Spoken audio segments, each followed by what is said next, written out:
And Nabi sallallahu alayhi wasallam was asked by Abu Dharr radiyallahu anhu. Abu Dharr came to Nabi sallallahu alayhi wasallam and he said to him, "Awsini ya Rasulullah, awsini, give me advice." It's good from time to time to go to people that are more learned than you and ask them for advice.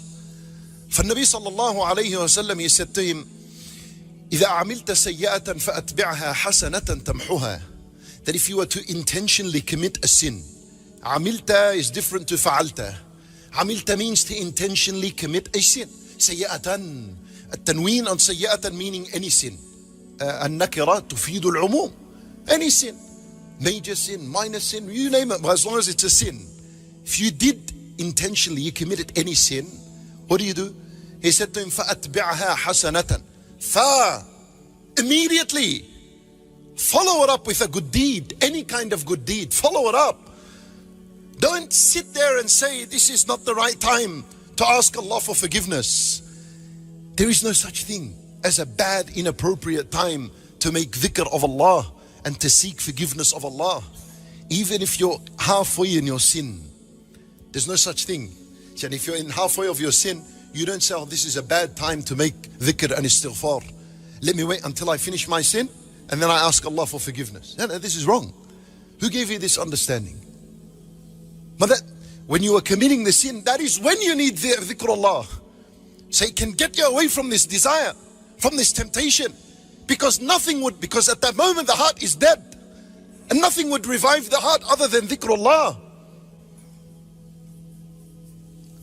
So إذا عملت سيئة فأتبعها حسنة. Immediately follow it up with a good deed. Any kind of good, do anything. What's the result? تمحوها. It wipes it away. Then Abu Dharr radiyallahu anhu, جزاه الله خيرا, he asked a very important question. He said to him, Ya Rasulullah, he said to him, أمن الحسنات لا إله إلا الله. It's from among the hasanat saying La ilaha illallah. That's a big question. When Nabi sallallahu alayhi wasallam answered him, but the answer is huge, it's incredible. He said to him, Hiya afdalul hasanat. It is the best of the good deeds. Nothing is better than La ilaha illallah. Nothing. You know why? Because the best of the good deeds is the obligations. The most beloved deeds to Allah are the obligations. And on top of the list of the obligations is the Tawhid, which is La ilaha illallah. So as a result, it was the best of hasanat. And my brother in Islam, this means when you do a sin, say La ilaha illallah after it. There's a special effect with La ilaha illallah. When you combine it with sins, it dissolves the sins, dissolves them. La ilaha illallah is like a sharp knife that cuts anything besides Allah in the heart. Because when someone commits a sin, it's a desire, it's a temptation in the heart that pushed him towards the sin. There's something in the heart other than Allah that pushed you to the sin. Because Allah Azza wa Jal, Inna Allah la ya'muru bil fahsha. Inna Allah la ya'muru bil fahsha. Allah Azza wa Jal doesn't command people to commit sins. Allah doesn't command us to do that. So if you commit a sin, you followed someone else. You followed your nafs. You obeyed the shaitan. Allah Azza wa Jal said, Ya alla ta'budu shaitan. Alam a'ad ilaykum ya bani Adam. Alla ta'budu shaitan. Didn't I tell you, oh man, do not follow the shaitan. So you obeyed, you followed something. And then you need to cut that out of your heart. How do you do that? With La ilaha illallah.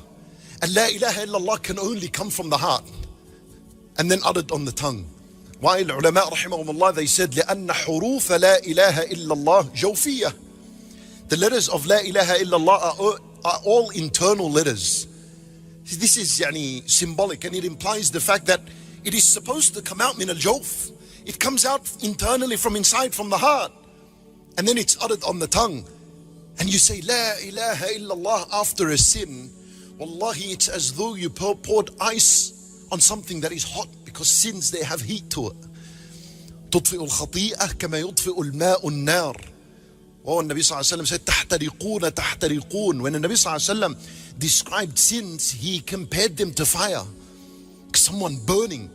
You know, if we put petrol and burn someone, what happens? He runs left and right. The only thing is just turn me off right now. Or if not, just let me die from my misery. That's how sins are. But in the spiritual world, they're like this. We need to see them like this and deal with them like that.